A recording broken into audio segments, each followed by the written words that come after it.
वसईत 22 वर्षीय तरुणाचा हाय टेन्शन वायरचा शॉक लागून जागीच मृत्यू झालेला आहे। ही घटना घडली आहे वसईच्या मर्सेस परिसरामध्ये। मर्सेस परिसरात राहणारा संजीव कुमार हा तबेल्यामध्ये काम करत होता आणि नेहमीप्रमाणे तो आपल्या मशीनसाठी गवत काढण्यासाठी तो शेतामध्ये गेला, परंतु त्याच वेळेला तिथे जे आहे की महावितरणाची केबल होती ती शेतामध्ये पडली होती आणि ती पूर्णपणे चालू होती आणि अचानक त्याचा पाय त्या केबलवर पडला आणि त्याचा शॉक लागून जागीच मृत्यू झाला होता। वसई विरार परिसरात आजही उघड्या तारा आणि हाय टेन्शन वायरला कुठल्याही प्रकारचा कव्हर नसल्यामुळे अशा घटना घडतात।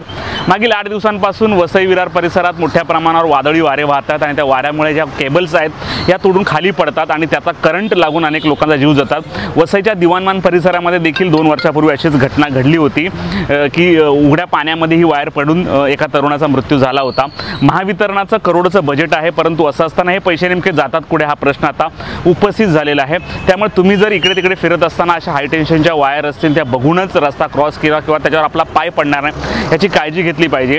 आज 5 वर्षापूर्वी देखील वसईच्या दत्तानी परिसरात हाय टेन्शन वायरचा शॉक लागून एका 2 मशीनचा मृत्यू झाला होता, परंतु असं असताना देखील महावितरण आपल्या ज्या केबल्स आहेत किंवा आपले जे पोल्स आहेत त्याचे कुठल्याही प्रकारचं मेंटेनन्स करत नाही।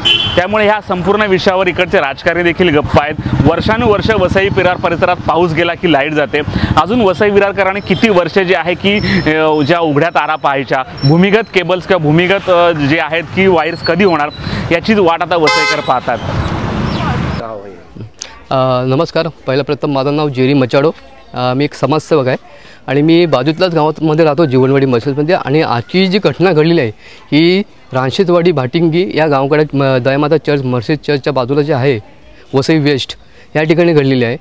तर सूरज कुमार हा मुलगा एक मला वाटते 22-25 वर्षाचा मुलगा पहाटे आपले गायची चार कापण्यासाठी हा या ठिकाणी आला होता आणि तुम्ही जर नजर मारली तर एमएफएमसीची वायर या ठिकाणी संपूर्ण झोलते आहेत आणि वायर बांधून त्या लोकांनी हे निष्काळजीपणा केलेला आहे, दुर्लक्ष केलेलं आहे या गावाकडे किंवा इतर लोकांकडे। आणि आज त्या मुलाचा, लहान मुलाचा, 22 वर्षाच्या मुलाचा प्राणज्योत मावळलेली आहे।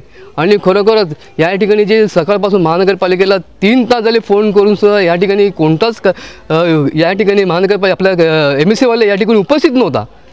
3 तासानंतर या ठिकाणी येऊन त्यामुळे लाईट बंद केली।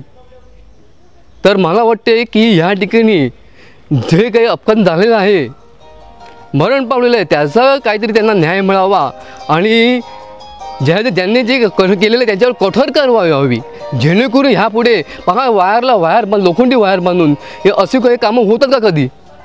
तर मला वाटते ह्यापुढे लक्ष द्यावं वसईच्या आमदारांनी, माजी आमदारांनी, त्याचप्रमाणे खासदारांनी याकडे लक्ष देऊन या ठिकाणी अधिक विकास व्हावा किंवा जे लोकांच्या गैरसोय आहे ती सोय करून चांगला करावा ही अपेक्षा करतो। जय हिंद, जय महाराष्ट्र।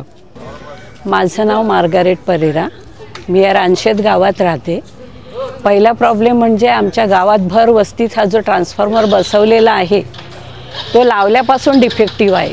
त्याच्यासाठी आम्ही गावकऱ्यांनी खूप अर्ज केले, दरवेळेला ते येतात, काहीतरी थातूरमातूर रिपेअर वर्क करतात आणि निघून जातात। कधी त्याच्यातून तेल गळती होते, चित्रविचित्र आवाज येतात, लाईटचं तर काय सांगूच नका, कमी जास्त होत असतो। पण त्यांना सांगितलं की उत्तरं त्यांची ठरलेली असतात। संपूर्ण रस्त्याला एकही लाईफगार्ड नाही आहे वरती तारांना। पावसाळ्यात ह्या रस्त्याला, संपूर्ण रस्त्याला पाणी जमतं। वायर जर तुटली पाण्यात पडली तर किती जीव जातील त्याचा काहीच अंदाज नाही। आणि आता हे जे काय घडलं, ती वायर जर 2 महिन्यानंतर पावसात जर पडली असती तर आमची लहान मुलं सारखी सायकलवरून ये जा करत असतात, खेळत असतात, त्यामुळे ती किती मोठी दुर्घटना झाली असती याची आपण कल्पनाच करू शकत नाही। आज जी घटना घडली काय झालंय? हा 20-22 वर्षाचा मुलगा बिचारा इथे आमच्याकडे तळ्यातली चारा कापून तो गायींना घेऊन जायचा। आज सकाळी मी स्वतः 7:40ला मी जेव्हा चर्चमध्ये गेले तेव्हा नेहमीसारखी त्याची गाडी रस्त्याच्या कडेला उभी होती। मला वाटलं तो चारा कापायला गेलाय कुठेतरी। मी चर्चमधून परत आले तर लोक जमलेली। मी विचारलं तर म्हणे तो मुलगा जो येत होता तो तिथे मरून पडलेला आहे। मी ऑल्विन परेरा रानशेतवाडीत राहतो। आजची घटना घडली, तो 22 वर्षाचा मुलगा जो वारलेला आहे। ही घटना घडल्यावर मी आता बंगलीपर्यंत जाऊन आलो कामानिमित्त।